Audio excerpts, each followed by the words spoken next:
We're about to begin. Again, welcome to our guests. I want to make one announcement to our students. Obviously, your morning classes will be delayed. And so I want to explain what will happen. We probably will be delayed by 45 minutes to an hour going to your next class. We will see. However, after we're dismissed, please take no longer than 10 minutes to get to your class. Go to your class, and whatever that class begins at, the rest of your classes this afternoon will be delayed by that amount of time. So if you're 45 minutes delayed to class, every class this afternoon will begin 45 minutes later, okay? And that allows us to get everything in and be able to enjoy this time together. There will be an announcement that goes out to all students immediately following the assembly that will explain that schedule. And so you'll have clarity in black and white on that. Again, grateful for your attention. The governor and the panel will be here just momentarily. Again, grateful to have our guests. We hope you enjoy the presentation today.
It's great to be here. It's great to be back in Temple Terrace. I'm really excited to be joined by the Sheriff of Pasco County, my friend Chris Nocco. Also have the President and CEO of the Florida Chamber, Mark Wilson. We have Andrea Williams, fifth generation owner of Columbia Restaurant Group. I think many of you have been there. They're really good stuff they do. And then our Secretary, Department of Children and Families, Siobhan Harris. So we're going to have a roundtable today to discuss one of the constitutional amendments that's going to be on the ballot. And you know, every election we have these things, voters will always come up to me, and very attuned people will be like, how do you make sense of these amendments? Because it's a shell game where they really want it to be as deceptive as possible to get as many people to default to vote for it.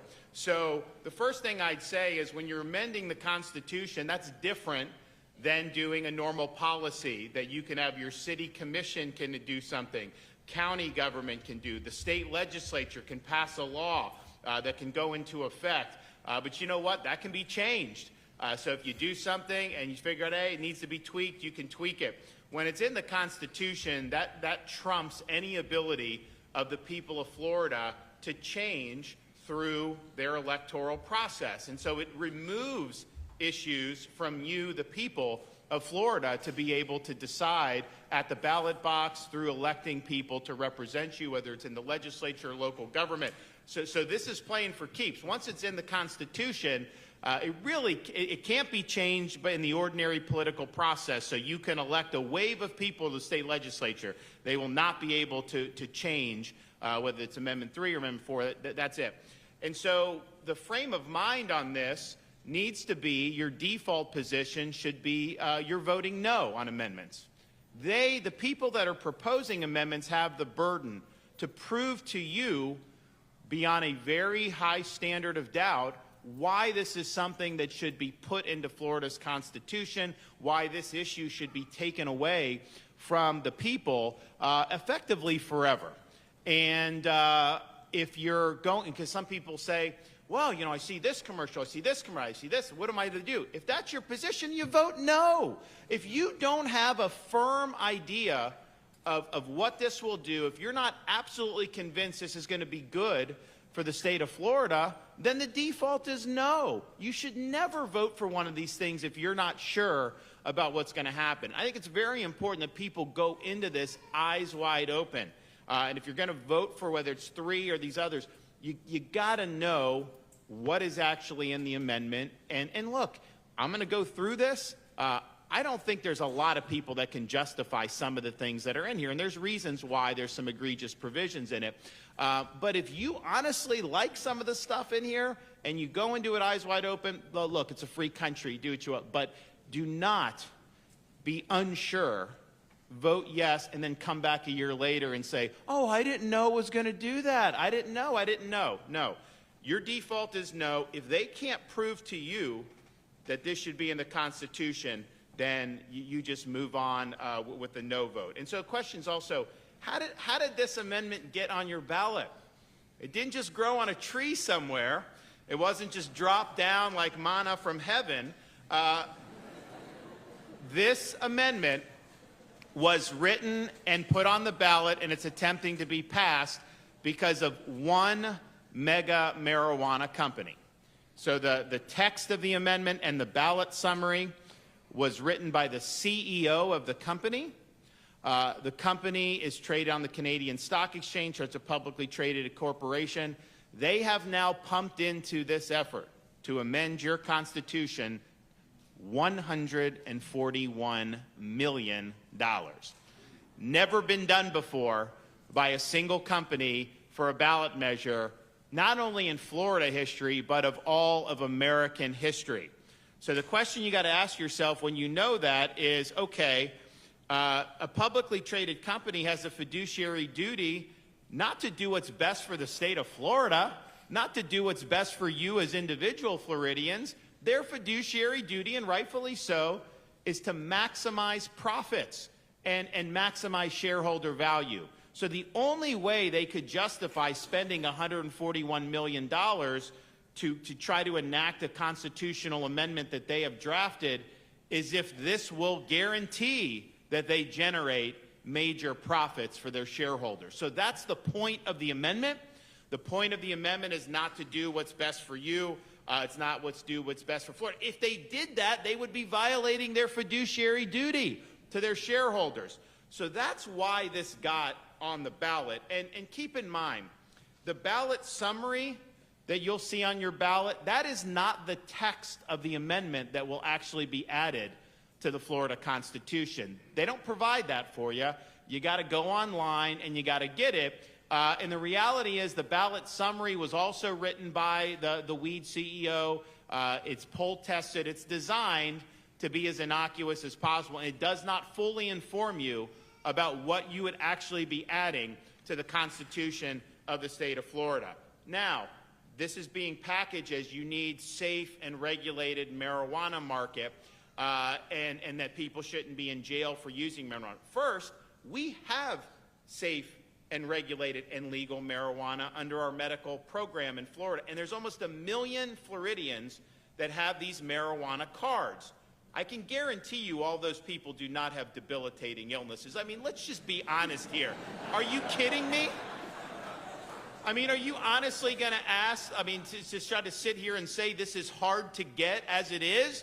There's marijuana stores everywhere, throughout hundreds of these stores throughout the state of Florida. So the idea that you don't have any legal marijuana in Florida is just not true. Now, the way it's constructed, I think, is good, that you don't have the right to smoke it everywhere and turn Florida cities into Denver or Manhattan or San Francisco.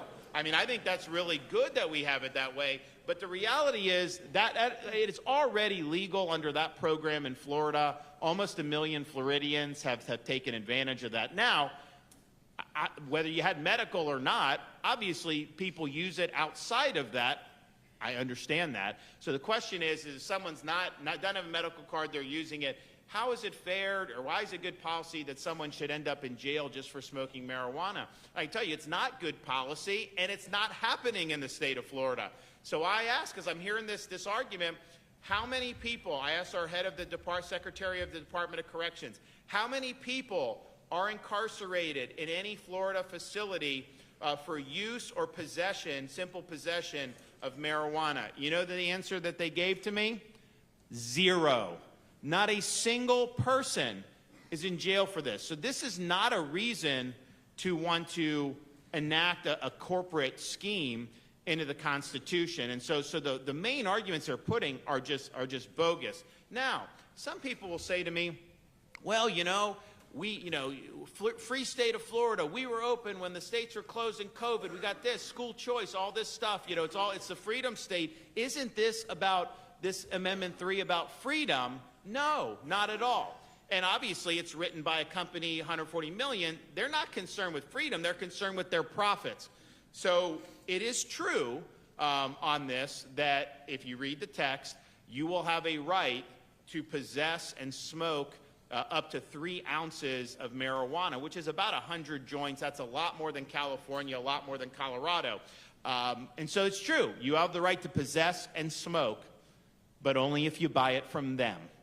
They do not give you the right to grow your own marijuana in this amendment. They could have done that. They didn't. They say, oh, it would violate a single subject. They have cultivate for them in the amendment. Why didn't they put cultivate for you? Because they would make less money if they put cultivate for you. So it's not about freedom to do what you want with your own property and use in the comfort of your own home. It's about forcing a commercial relationship with them and these other select marijuana companies because they create a cartel of the people that will basically have the market captive. So it's not, if you're a marijuana enthusiast, just understand, this does not give you the right to grow your own, only if you buy it from them. Now, it's also not about freedom in another respect, because you as a Floridian should have the freedom to live your life without marijuana impinging on you. And that means you should be able to go to restaurants, walk down the street, parks, beaches, without having people using marijuana everywhere like we've seen what's happened in some of these other jurisdictions around the country. This doesn't respect that freedom. There is nothing in this amendment, in the text, that limits the ability to use marijuana in public. When they say it's about private, that's not what is in here.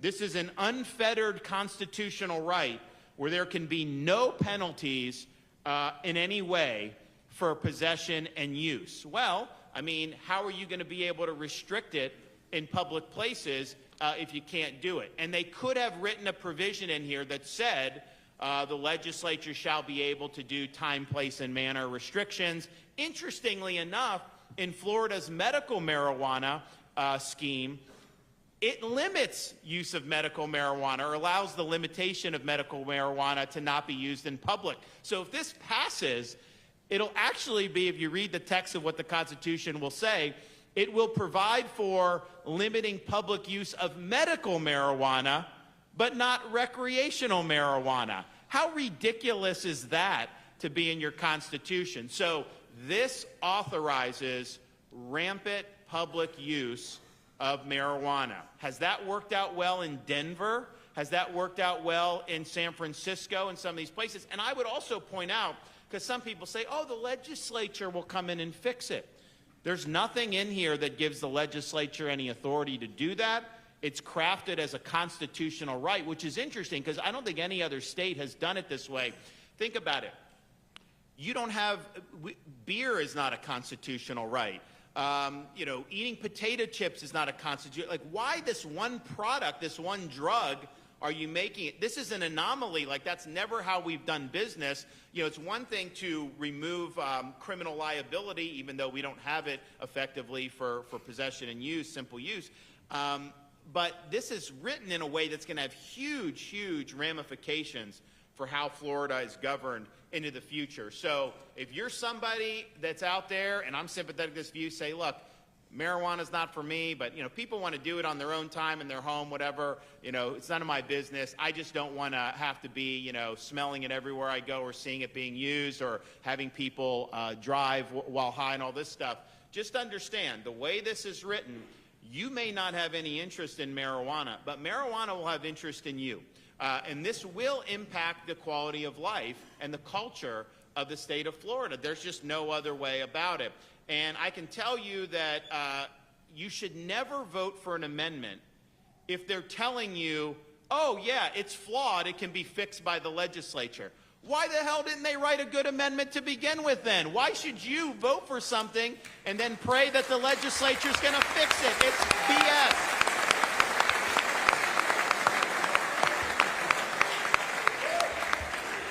So it's obviously not about freedom, and because you're not going to be free from it, you're not going to have the freedom to grow your own. But here is how you know what the scheme is. This is one of the most egregious things I've ever seen attempted in the state of Florida. Actually, probably I don't think any state anyone's had the gall to try to do this. So again, this was drafted by the CEO of a mega weed company that's put $141 million into that. So obviously they're expecting a major payoff. And how do they ensure that? Well, like I said, you can't grow your own. They don't provide that, but you can buy it from them. But then they also do this. They grant themselves and the other weed companies total immunity from civil liability or any sanctions under Florida law. And so, if you read this, again, this is not in the ballot summary. If you read the ballot summary, you'd have no idea this is here.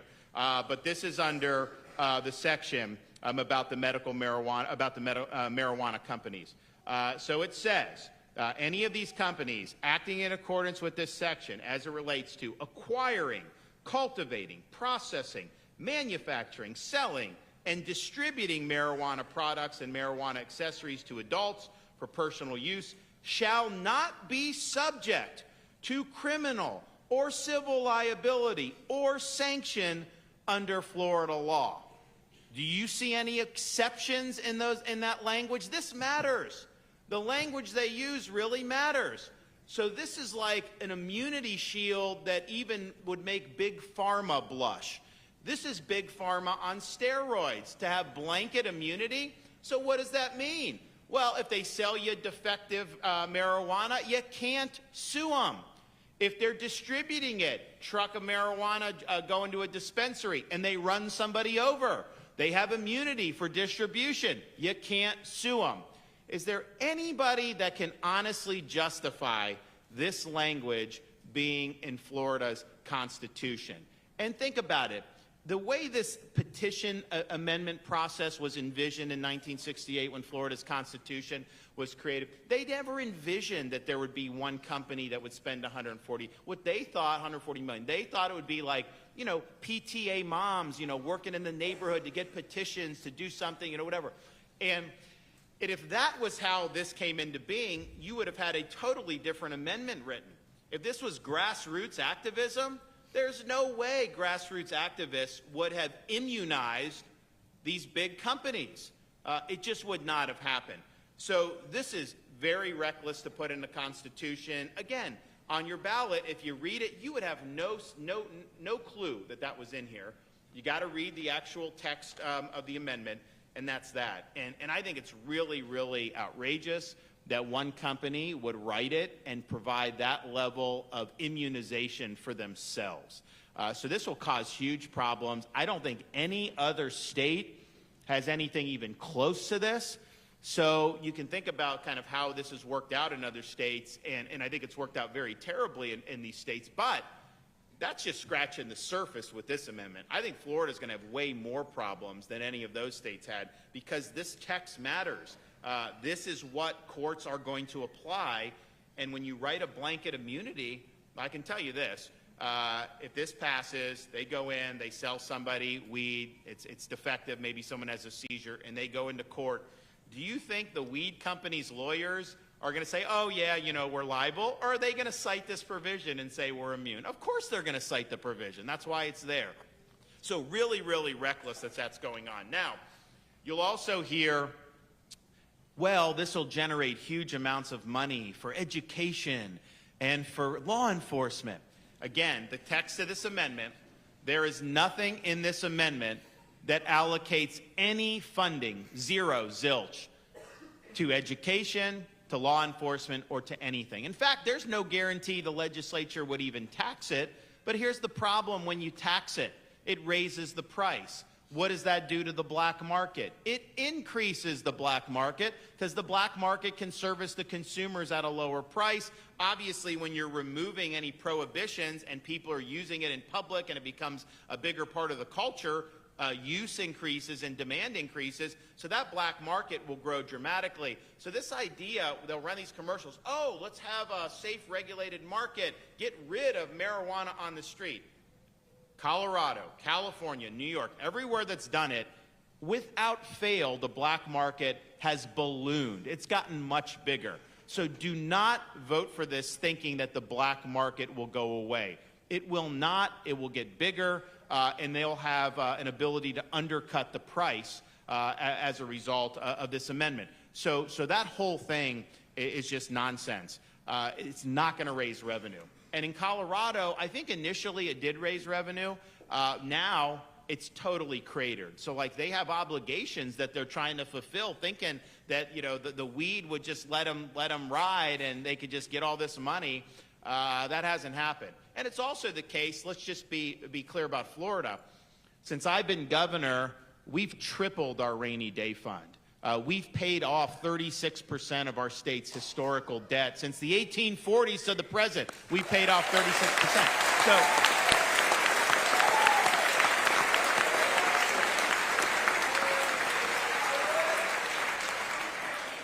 we have the lowest per capita debt, state debt, in all of the United States of America.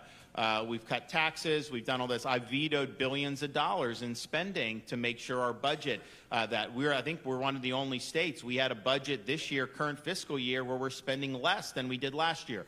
So, and we have a massive surplus. So we don't need weed money. I mean, first of all, we wouldn't get money from it. It doesn't work that way, but we don't need any of this. We have massive surplus, massive fiscal position, and we're really the envy of the country when it comes to fiscal. And I'm proud of that, but don't act like somehow this is going to be some windfall. It's not, and it's certainly there's no money that's earmarked to education or the like. Now, you also have this reality of looking at Colorado, looking at California, looking at some of those places. It's instructive. There's no reason to think somehow Florida would not have the negative impacts that have been had there. In fact, there's a lot of reason because of how this is written that they'll be exacerbated in Florida. But one of the things that's happened in Colorado is there's been a huge increase in traffic accidents and fatalities because of people driving while high. And the problem with it is, obviously, if more people are using, you have that. With alcohol, which is also a problem driving while intoxicated, but if you're swerving and you get pulled over, they can do a breathalyzer. There's things they can do to hold you accountable. It's very hard to prove that somebody is high on marijuana. And so it ends up being a situation, if there's a fatal crash, maybe they have marijuana on them, maybe they have, and like you can kind of do it. But in run-of-the-mill situations, it's much more difficult. So Colorado saw a big increase in that, big increase in car insurance premiums as a result of that. And look, I'm not an expert on Colorado driving, but there's parts of Florida where we have some big problems with driving anyways. So you want to throw this into the mix? It's not going to work well for us.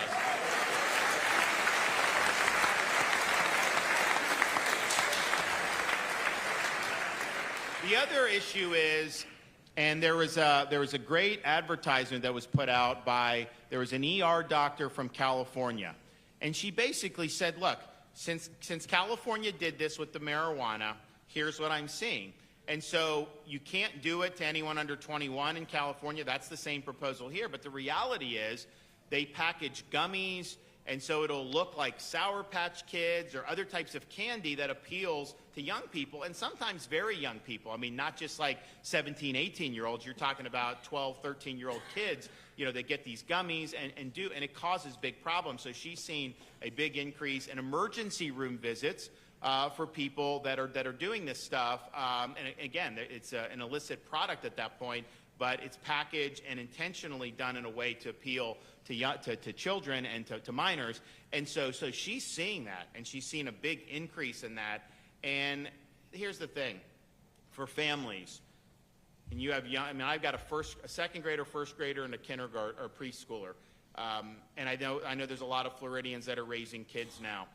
Is there any reason to think that passing Amendment 3 would benefit the youth in Florida?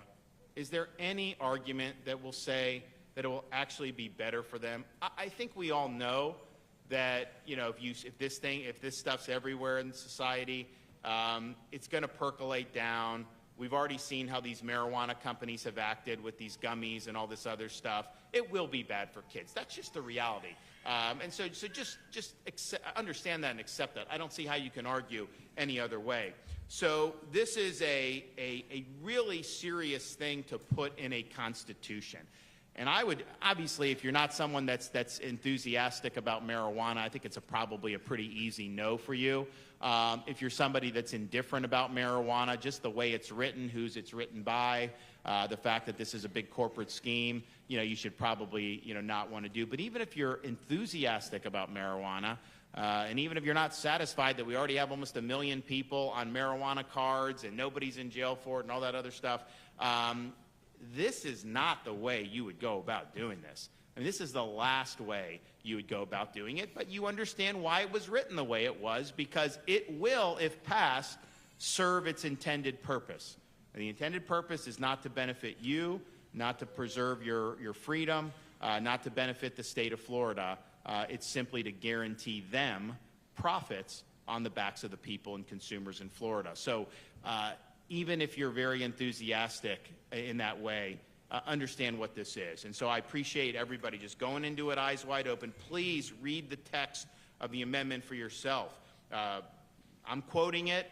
It is what it is, but there's a lot of misinformation out there. But just go read it for yourself and contemplate what it was. The way it goes is anything that's underlined in the text is what they're adding. Anything that's not underlined is what's currently in the Florida Constitution. That's how you get provisions like you can regulate medical marijuana in public, but there's nothing to regulate recreational marijuana in public. It's like you can actually sue under the medical marijuana program for malpractice and negligence, but they've given themselves total immunity when it comes to the recreational market. I mean, it's insane, but do it. So just read it, and if you're not willing to read it, then you should, which is fine because people are busy, but if you're not going to read the text, then just vote no on it and move on, and then you're fine. So I appreciate everybody being here. We're going to hear from some of our other panelists, and then maybe we'll have a discussion for a minute. So first, let me start with our sheriff, Chris Nocco.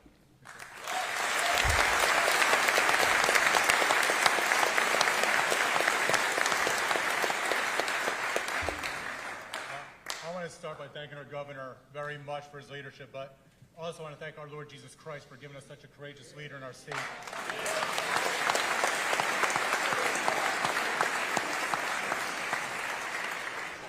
So I'm going to talk about the impacts on law enforcement a little bit, but I want to say this to back up what the governor was talking about. I was a member on our last Constitutional Revision Commission in the state of Florida. When it's in the Constitution, it's almost like putting it in concrete. You can't fix it, you can't move it, but when it's in statute, those things can be moved around, you can fix things. This is something that won't be able to be easily fixed. When people say, oh, in 2 years we'll come back and fix it, it's not. That's basically them trying to just pull the wool over your eyes. It's very difficult to fix. So I want to tell you that, like Governor said it, we can't stress that enough. If it's in the Constitution, it's in the Constitution. It's in that concrete. So that's why it's so dangerous. When you have questions about this, just vote no. That's how important it is. The other one, too, is, what I'm going to talk about is what's going on in other states. I know many of you have to write a lot of papers. And the teachers the professors are like, I don't care about your opinion. I want facts. I want you to cite all the facts. So that's what I'm going to do. I'm not going to give you Chris Nocco's opinion. I'm going to give you the facts that we're seeing across the states. As I'm reading this to you, I want you to think to yourself, why is Florida different? Why all these things going on across the country, why would that not happen here if we allow this amendment to pass? So I'm going to start with, this is in Colorado. PBS NewsHour, there was a piece noted, quote, in particular, Colorado has become a haven for underground marijuana cultivation, sale, and export, prompting questions about how legalization led to some unforeseen consequences. 2023, Denver Post. Article headline, black market marijuana grows are popping up faster than law enforcement can take them down. This is John Kellner. This is what John Kellner said. He's the district attorney in Colorado's 18th district. The reality is that it's bigger now, and it's obvious why. It's easy to hide in plain sight.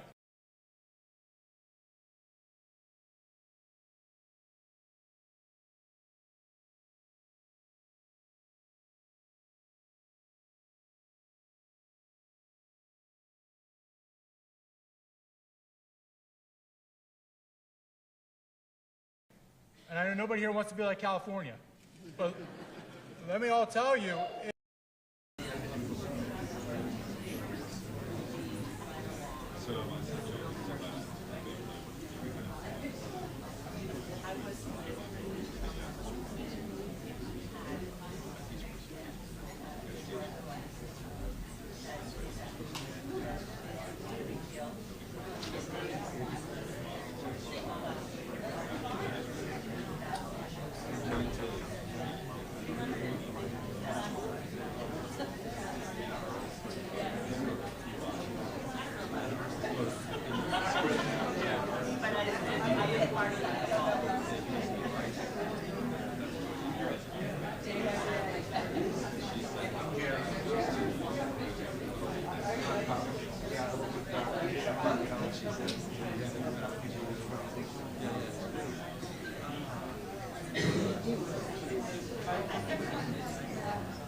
Thanks, everybody, for being here. We really appreciate the time everyone took to come. Because I have to tell you, as the First Lady of the state of Florida, as a mother, I am deeply concerned about what Amendment 3 would mean for the future of our state. You know, and a lot of people will come to me, they'll be like, why do you put yourself in the arena? Why do you get into these fights? Why do you do this?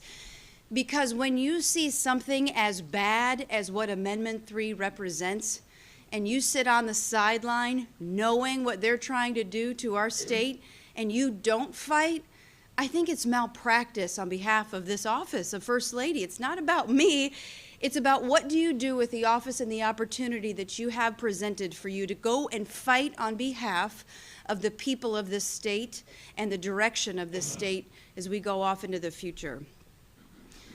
So as you look at Amendment 3, there are really there are a lot of reasons, but there are three big reasons why I am adamantly opposed to its passage and why it would be detrimental if it gets passed. One of those reasons is precedent. So when you look at how this came to be, what is going to stop any corporation from writing their own constitutional amendment, getting it on the ballot in the state of Florida, spending over $100 million with false narratives and half-truths to be able to hoodwink the people of this state to be able to get a constitutionally protected monopoly in perpetuity? Because that is exactly what is happening under Amendment 3, but it's worse than that, because when they wrote this constitutional amendment, they put some really interesting language in there. One of which is they'll say this is about freedom, right? This is about freedom, the free state of Florida. That is false, Because when you see freedom, they say, well, you can use marijuana, but only if you use our product, only if you use it from the corporate cartel. Then they say, yeah, it's freedom, but you know what? You can't grow it at your house and use it in your home because that is illegal to be able to grow it at your house. And third, this is particularly egregious when you look at, and it is not in the ballot summary, you will not see this, you have to go look at the constitutional text itself. They give themselves blanket, sweeping liability protections. And so if you read it and you look, it says, acting in accordance with this section as it relates to acquiring, cultivating, processing, manufacturing, selling, and distributing marijuana products and marijuana accessories to adults for personal use shall not be subject to criminal or civil liability or sanctions under Florida law. So you think about that. You say that this product is safe, then why did you give yourself sweeping liability protections civilly and criminally? And then do you also know, did they know this when they gave themselves these liability protections, that this will, as it has everywhere else it has been tried, leads to a huge black market? Do they know, I'm sure they do, that with the black market comes a lot of bad products that hit the streets? And why is there a black market, right? Because when you have a regulated product and it's taxed, the black market comes in and swoops underneath and undercuts the price. So more people go there, but it's not regulated. We don't know where this stuff is being manufactured. And if you think that the black market cares about cleanliness, they don't care. So did they give themselves liability protections because they, in essence, know that people are going to get hurt using bad weed? But they're covered, right? You're not, but they are, which I think is egregious. And by the way, when you hear, oh, the legislature will come in and they'll be able to fix it, the legislature cannot rein this in. This is a constitutional amendment that cannot be undone.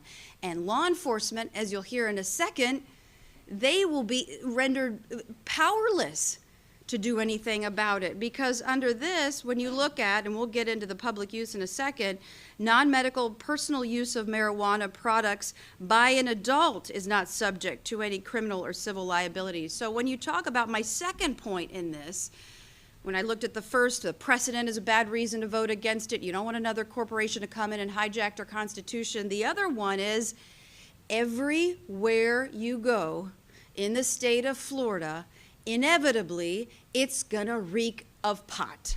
And if you don't believe me, ask the people who are coming from Colorado and New York and California and all of these people who are escaping to the free state of Florida because they can't handle the smell. If you don't want Orlando to smell like New York City, vote no on Amendment 3 because it'll be everywhere. And just like I said, law enforcement will not be able to rein this in. This is a constitutional right. They won't be able to do anything. So let's say, for instance, you're standing at line at Universal Studios with your kids, and somebody decides that they're going to light up and smoke a joint right next to your children and they're going to blow it in their face. There's nothing that can be done to stop it. They have a constitutional right. Let's say you're at the playground with your kids, or at a church, or a condo, or a hotel, or a library. Goes on and on. There is nothing, no limitations on public use in this constitutional amendment. And then you say, okay, they make this argument, right, about freedom, which again, remember, when they say freedom, you can only use our product, the corporate cartel's product. We're giving ourselves liability protections, and you can't grow it at home, so that's their, argument for freedom. But what about the freedom of the people who do not want this? Their rights are being infringed.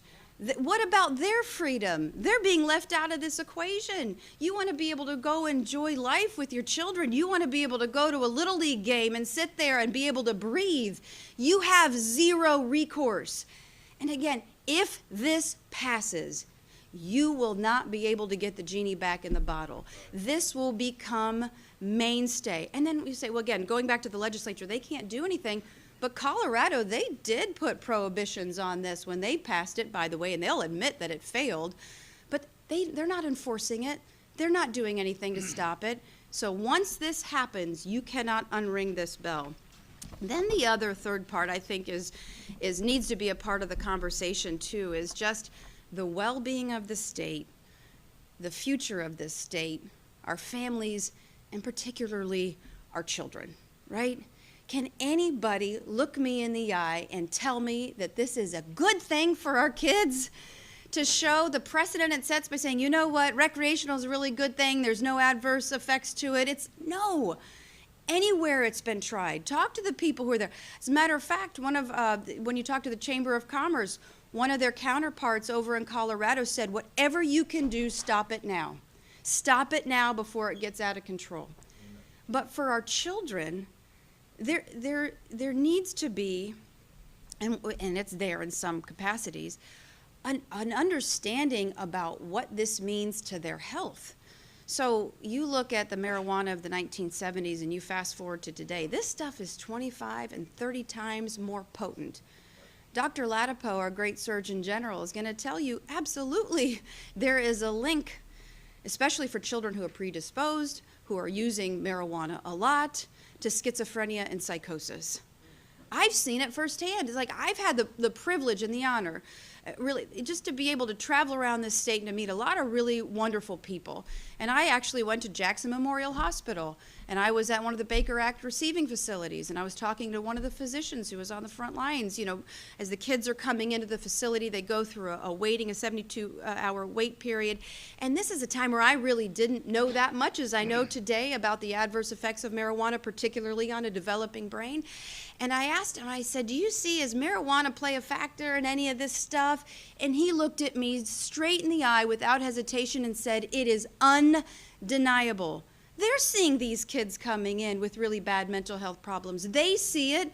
And so therefore, now we're going to have, what, more product on the market because that's what it's going to mean? And are we for a second not going to believe that that's going to lead to more use, particularly for our kids?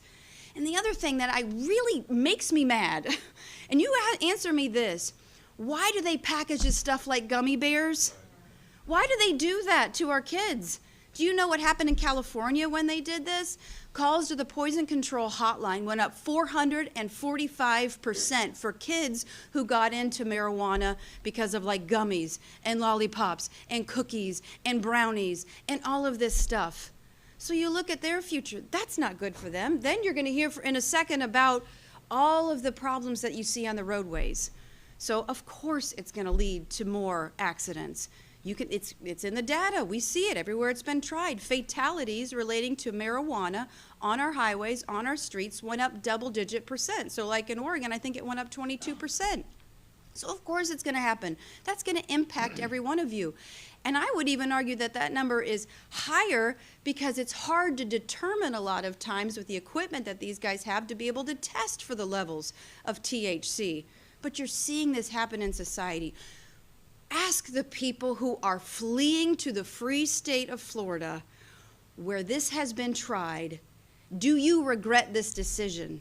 Do you enjoy walking down the streets of New York City or in San Francisco and smelling pot everywhere you go?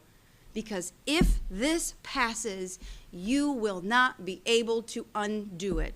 The legislature won't be able to do anything. Law enforcement won't be able to do anything to police it. It's done. And then a couple other points too. One about the funding. They're going to say, oh, all of this money that we're going to get, the revenue, it's going to go to education and law enforcement. Show me where it says that in the constitutional amendment. They will throw out these platitudes, these niceties with zero evidence, anything to back it up because they want to say, oh, it's for the kids. Is it really for the kids? Ask that to the mom in California whose child passed away because they got into marijuana or that they were in the hospital because they got into gummies that were tainted with high levels of THC. Is it really for the kids? And I would also say, okay, what about revenue to the state? Because right now people are fleeing to the free state of Florida because they're fleeing the smell of marijuana. So are more people now, if it's everywhere, on our beaches and the restaurants, going to want to come here? They want to escape. This is a refuge of sanity in Florida. This is a refuge of freedom. They want to come here because they want to get away from some of the policies that are in these other states. So what does that mean to tourism? We have record amount of tourism coming particularly to Orlando. Universal Studios having marijuana everywhere, and the smell of it's not going to help. So we need to make sure that Florida, can continue to invite people in a healthy and clean environment to the state. And then I would say, in talking with, folks in law enforcement and various capacities, what happens too when you have people battling addiction? And the evidence in the data will show you that, yes, kids are getting addicted to high levels of THC. Don't believe what they're telling you about they don't get addicted. Yes, that happens. So what about the cost that is incurred by the state to be able to go through treatment programs? I don't want the free state of Florida to turn out and look like California. Don't California my Florida, right? We're doing pretty good here. And then the other argument is nobody, they'll say, should go to prison. They shouldn't go to jail because they're possessing or using marijuana. So the governor looked that up, and he looked. No one in the state of Florida, in the Florida prison system, is currently incarcerated for possession or use. It's just not true. So that's another false narrative that they throw out there. Some people are saying, well, and I did a radio interview the other day, and they're like, well, didn't the legislature mess up because they should have done something with this earlier? Okay, well, first, notice how this company didn't go through the legislature to do this, right? They could have. They could have lobbied the House. They could have lobbied the Senate. They could have gone through committee hearings. They could have come to a consensus on legislation, sent it to the governor, and got it signed. They decided not to do that. They decided to usurp the entire process, put $140, I hear, million into these narratives to be able to get this constitutionally protected monopoly in perpetuity. So they did all of that.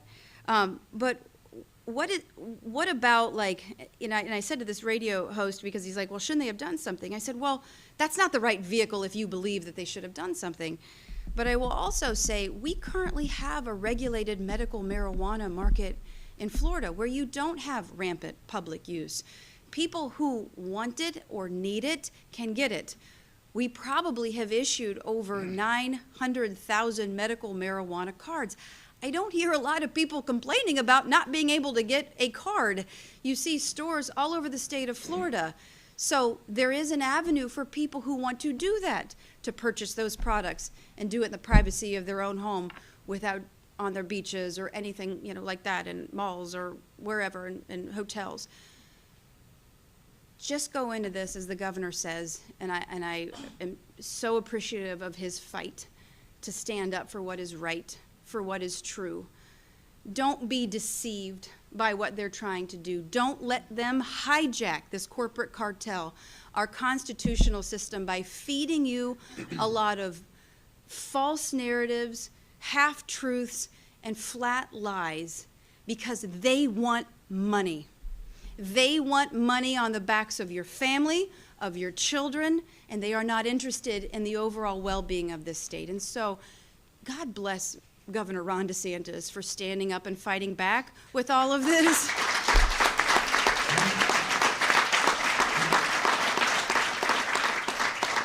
God bless our Surgeon General, all of our law enforcement across the state, the Florida Sheriff's Association, all law enforcement, minus a couple, are overwhelmingly in favor, ask them why, in favor of voting against, voting no.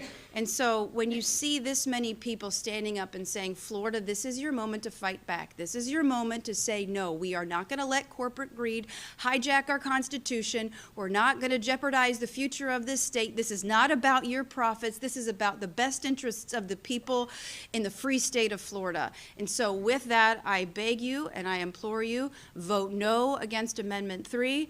And if you don't want to take my word for it, take it from our great Surgeon General.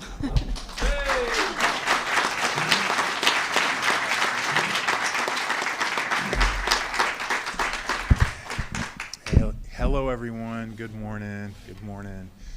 This is a beautiful place, by the way. I was asking questions. I was like, is this a subdivision? What is it?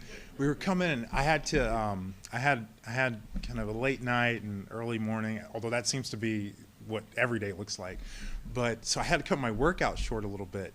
And as we were going by, I saw some legs moving on a treadmill, and I was thinking, darn, I wish I could get in that gym and get a little bit more in. But you know, there was just a few things to do this morning before you know, I wanted to make breakfast for the boys this morning, so I had to kind of cut some things a little short. So this is very important what we're talking about, and it's been great to and really energizing to see the enthusiasm and the passion of the First Lady and her husband, the governor. And you know, they have a track record of genuine passion and enthusiasm on your behalf, right? During the pandemic, we saw Governor DeSantis work very hard and push against tremendous force all around the country on your behalf, right? He wasn't doing it for himself. He did it because he cared about you, he cared about your freedom, he cared about your rights, and that was more important to him than, you know, than like avoiding controversy or not, you know, not taking the arrows that people were sending to him. And he's doing it again. And the First Lady's doing it again. And that's where the passion comes from. That's where the energy comes from. And it energizes me, and I love, you know, it's a fun, however things shake out, it's a fun thing, an inspiring thing to watch and to be around. And that matters to me. If I didn't care about those things, I wouldn't have left California 3 years ago to come here. So that matters to me. I came for mission. And he was the only governor that I would have ever left for. Plus, my wife said okay. So those two things together, we left Los Angeles and we came to Florida.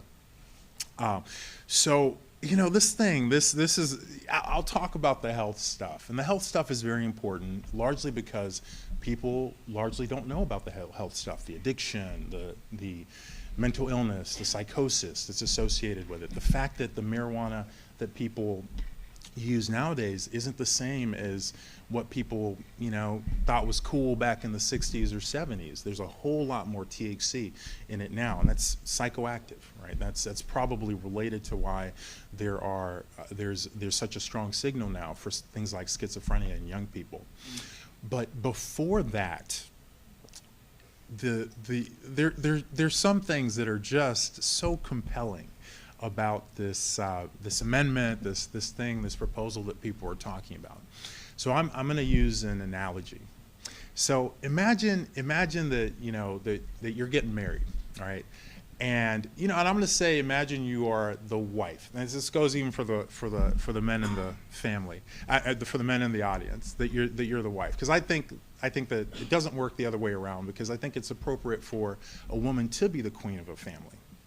So imagine if you're getting married, you know, you're getting married, and your husband to be, you know, gives you this document, and the document says that, okay, you're going to be married just only to me, okay, and while we're married, I don't have to ever take the trash out, I don't have to ever clean up. If the babies wake up at night, I don't have to change any diapers. If we run out of something in the house, I don't need to go pick it up. If I screw up, it doesn't matter. Whatever I do, you can never get mad at me. You can never tell me to do something different. I can never be in trouble. You can never, nothing. You can't do anything, no matter what I do. And here's the document, you know, sign it, and you sign it. That is a bad relationship, right? That's a bad relationship. That's not a relationship that you should be in. And that is the relationship that people are being asked to vote on, to vote into. That's actually what it is. Anyone who looks at the language of this amendment, I mean, you know, I think one of the people up here exclaimed with, you know, had a reaction, which is exactly appropriate. If you look at the language of this amendment, it's preposterous, it's absurd, it's disgusting, it's revolting. The language, I mean, it's like the words, right? It's not my interpretation or anything like that. It's the words in it. The words in it say that the companies are completely free of any type of sanction, punishment, whatever. Whether, if they don't take the trash out, they don't do the dishes, they leave stuff on the floor, they don't do the laundry, they are completely free, scot-free of any type of consequence for their actions. That's the language. Those are the words, not my interpretation. Those are the words. I think people, frankly, I had to read it. I heard the governor mention something like that, and I just thought, that can't possibly be true. That's outrageous. How could that? And I looked it up, and I read it, and that's exactly the language. And it's just like, I mean, it takes some real chutzpah to be able to write something in like that, and to hand it to people and say, here, vote for me.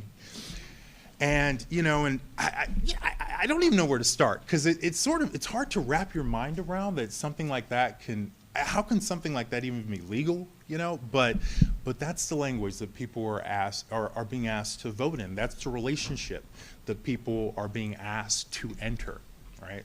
And the wife-to-be should not agree to those terms. Those are terrible terms. Those are not fair and equitable terms, right? Which is the foundation for good relationships, for appropriate, sustainable relationships.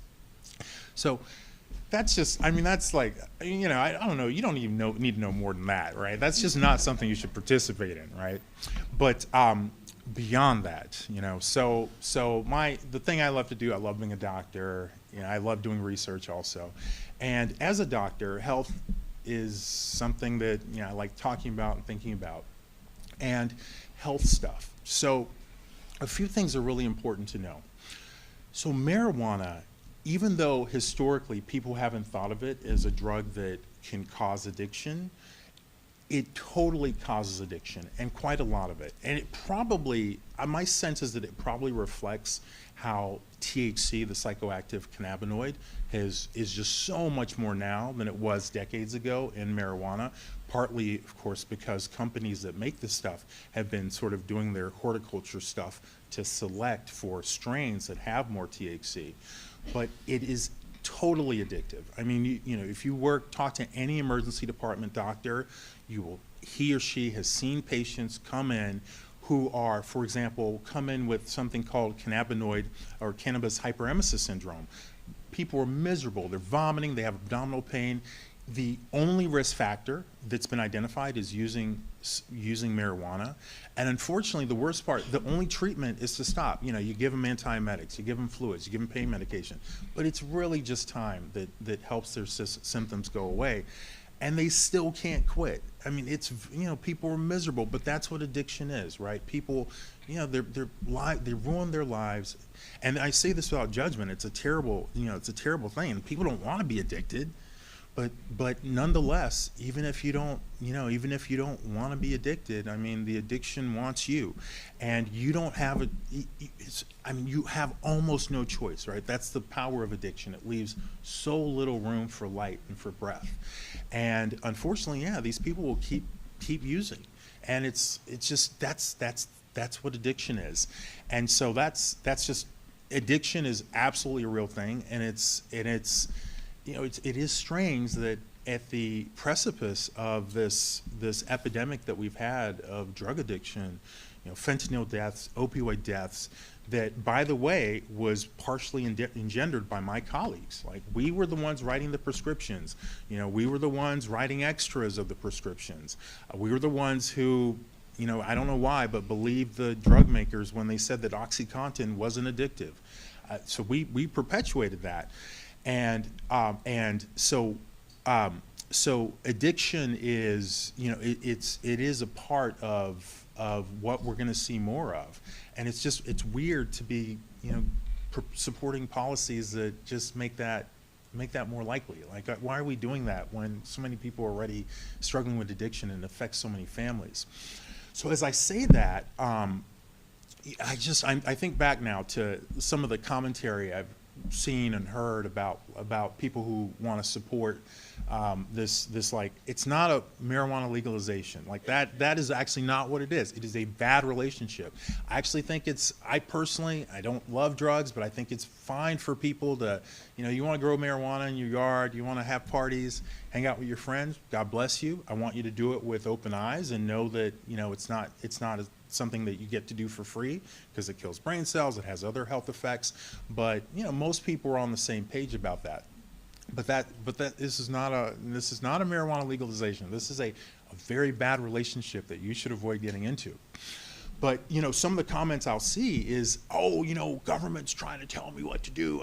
Government shouldn't tell me what to do. Yeah, I agree with you. And government shouldn't in general tell you what to do. But again, that's not what this is about. This is about us not wanting you to enter into a terrible, terrible, one-sided relationship and not know it. And unfortunately, the design of this thing is such that almost very few people know the details of the actual amendment.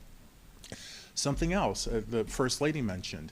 Now there are multiple studies from different countries that show very clearly that marijuana increases the risk of schizophrenia in young people. It's, Google's New York Times marijuana schizophrenia, and you'll hear about it from them too. That's more recently, so the New York Times didn't say, the data have been in for many years, and the New York Times didn't touch it until recently. Probably maybe 2 years ago they started actually touching this subject. I frankly believe that probably some of the kids of some of the authors developed mental illness and they figured it was related to marijuana, and they probably felt like they couldn't keep pretending that there wasn't a relationship. But it's a total real thing. It's worse in boys than girls. The increase in risk is maybe 200, 300, 400%. And the evidence is very strong for this. So we talked about addiction, we talked about schizophrenia. Studies from states that have sort of done these policies that increase use also show increases in fatal car accidents. I mean, it's inevitable, right? People are gonna smoke, sometimes they're gonna get behind the wheel, and sometimes, unfortunately, something tragic is gonna happen. The First Lady also mentioned gummies. I mean, give me a break. I was watching this TV interview, and the leader of one of these companies, I think she's a CEO, I don't know her, I have nothing personally against her, but she was showing a gummy and saying that, this gummy's fine, it doesn't look like a beer, the kids aren't gonna be attracted to it. And I was thinking, this is crazy. Does this woman not have children? I'm attracted to it. It's this gummy, it's got this white crystal stuff on it. I mean, I want one, It's like, are you kidding me? So unfortunately, you know how kids are. Like, they get into everything, right? And it's like, you think, how did they do that, right? That's happened to me a gazillion times with my boys. And that's gonna happen, unfortunately, right? The kids are gonna get into it. So for so many reasons, it's for health reasons. I love you. I don't want you. I want you to be all that you can be. I want you to be as healthy as possible. But encouraging policies or supporting policies that encourage the use of stuff that makes you less healthy is not something I want for you. But it is a poisonous relationship. Please encourage people to look at the language. No one should touch this with a 24-foot pole. There are other ways to achieve a better ends than this very, very bad relationship that they're inviting you to come take part in.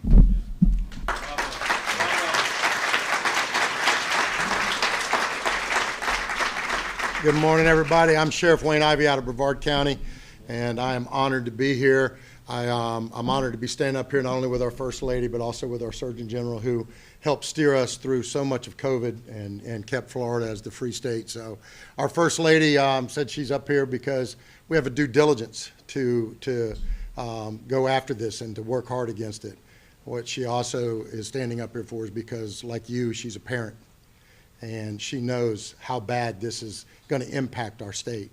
I would like to say to our Surgeon General, before I jump into what I'm going to say, that I signed a contract, much like you're talking about when I got married. So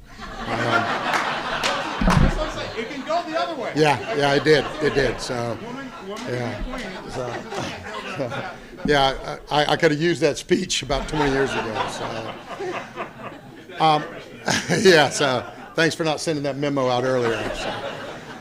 So, you've heard the three elements that our First Lady talked about. You heard the health side of it and the nonsense side of it from our Surgeon General about just how crazy this is. I'm going to tell you the other side of it. And the other side that goes right hand in hand with that is that this is a cartel takeover of our state. Let there be no mistake about this. This is a cartel, and ma'am, I'm going to step out from behind this podium because I get moving here, so I'm going to step right out. You need a microphone? Well, take the microphone with you. I don't need it. I got a big mouth. This is a cartel takeover. And there's a reason that all but 2 sheriffs of the state of Florida that I know of are standing boldly against this initiative. I can tell you that you can't get 67 sheriffs to agree about anything. But almost all of them agree that this is bad for Florida. This is a cartel takeover that is monopolizing what they are peddling as freedom. It's not. It's not freedom, because if it was freedom, they wouldn't have written in that you can't grow your own. And I don't want anybody to grow marijuana. But they wouldn't have written that you can't grow your own if it wasn't about them making money. They wouldn't have written in the liability side of it if they didn't know that traffic crashes are going to go through the roof with DUI-related traffic crashes. Insurance rates are going to go up as a result of that. They wouldn't have written any of that in. But what they did was they carved them out a piece of Florida that, if it passes, will fill up their bank accounts like nothing else you've ever seen. And I don't fault anybody for entrepreneurship, but don't do it peddling a fraud. I worked for FDLE for 20 years. Some of our agents are standing in here protecting our First Lady, and they're amazing. Please give them a round of applause.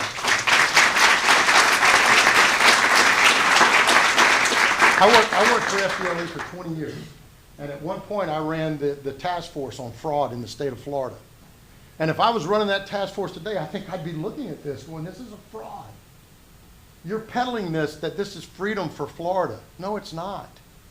This is a way for you to increase your bottom line of your bank account. When you invest $100 million, like these companies have, in ads to get Amendment 3 passed, you know your return on that investment is going to be through the roof. And you've locked it in where nobody else can make anything from it.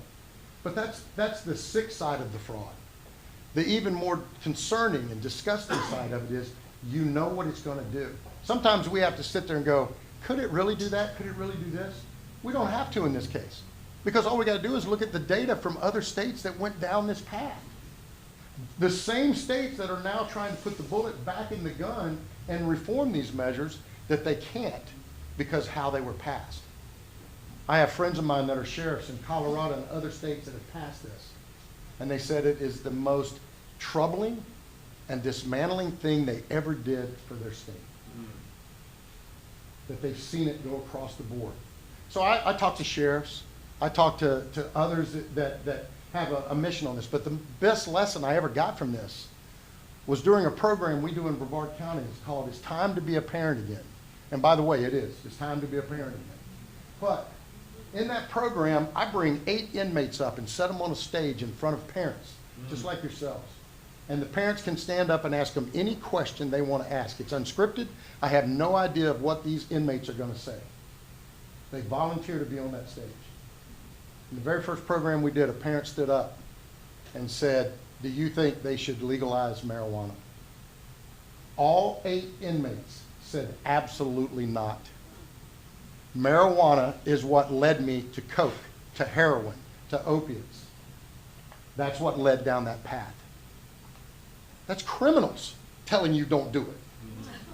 Right. If nothing else, that should be the message for you. When those that have done it and experienced it and seen where it took them tell you don't do it, that's all you need. But unfortunately, the ads are bombarding our TVs. The ads are talking to those, telling them it's about freedom.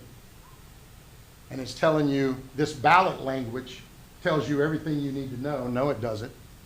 As our First Lady said, read the ballot. Read the amendment. Don't just read the ballot language. Read the amendment.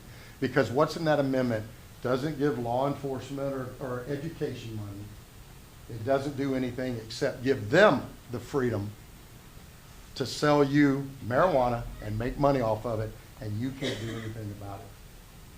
I don't believe in messing with our Constitution. I don't. I think we leave it alone.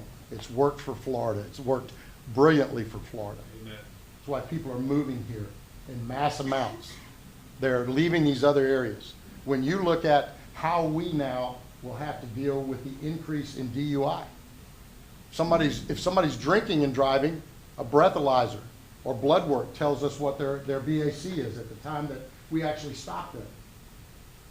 If somebody's high on marijuana and driving, we have to now get blood work taken at the hospital, and all that blood work's going to tell us is that they had marijuana in their system, and then their attorney's going to argue whether they smoked marijuana 2 days before, because marijuana will stay in your system for up to 30 days, if not longer. So it's going to take us being able to prosecute these people completely out of play. When you look at things sometimes, you go, I don't like that, but I like all this. With this amendment, there's not one single thing in there to like. Not one. So the message here is very simple. We don't want to be Colorado. We don't want to be California. We don't want to be anything except the state of Florida, which everybody else wants to be. That's why people are moving here. When medical marijuana was on the ballot, I was against it. Not because I didn't think that things like Charlotte's Web and others like that weren't great for those that need it, but I saw it as the tip of the spear for where we're at today. And the same companies that pushed that through are now trying to push this through. So folks, it's real simple. We do not need to mess up Florida. We do not need to have you're standing in line at the movie theater or you're in the restaurant and somebody's smoking marijuana right beside you or blowing it in your face and you can't do anything about it, and you call me and I can't do anything about it. That's not how we approach things in the state of Florida. So my ask to you today is to listen to what's being said by true experts that have studied this and looked at it, health experts that are telling you it's bad, experts in public safety that are telling you it's bad, and then go do what you know is right and what is good, and that is vote against this. So again, a round of applause for our First Lady, Casey DeSantis, and our Surgeon General. Now, I appreciate it, Sheriff, and I was just thinking as I was listening to the both of you talk, it's like, you know, you've seen this, I'm sure, in execution in your own lives. I mean, I was thinking back to when I was even in high school, and I remember, you know, there was one guy in particular who was like the funniest guy, smart, good family, football player. I mean, everyone was like, this guy's going to light the world on fire. I mean, he had the package. And I'll never forget when he went down the road of marijuana, and it was like a light went off. And all of a sudden, he came in and he was dirty. His grades started to suffer. His hair, he looked disheveled. His sense of humor that would light up a room was dulled.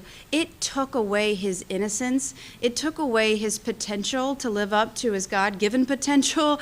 And I just look at that, and I look at what's happening, and I think, is this really good overall? Is it a net positive for society? And listen, I'm a limited government conservative, right? I believe that there's a role for government, but it should be limited and defined. I understand the argument about freedom. This is not about freedom. This is about one company that is investing $140 million to hijack our Constitution so that they have a guarantee of money in perpetuity. They are doing it off the backs of the people of this state. They don't care about the well-being of this state. They gave themselves liability protection so you can't sue them if you get injured using their product or you get hit by one of their trucks. They say it's about freedom, but you can only use their product and you can't grow it at home. This whole thing, like what the state of Florida is going to be like if this passes, it stinks. Vote no on Amendment 3. Save the future of Florida. Stand up to corporate greed. Don't allow this thing to go any further. And don't allow the precedent of any corporation, of a corporate cartel that thinks if this passes, then all I got to do is invest a lot of money to write my own amendment, to get it onto our ballot, to be able to hoodwink the people of this state, to be able to get money in perpetuity. Why even bother go through the legislature if I can just use the Constitution? Don't let them do it. Stand up, say no. Don't California my Florida. Vote no on 3. God bless.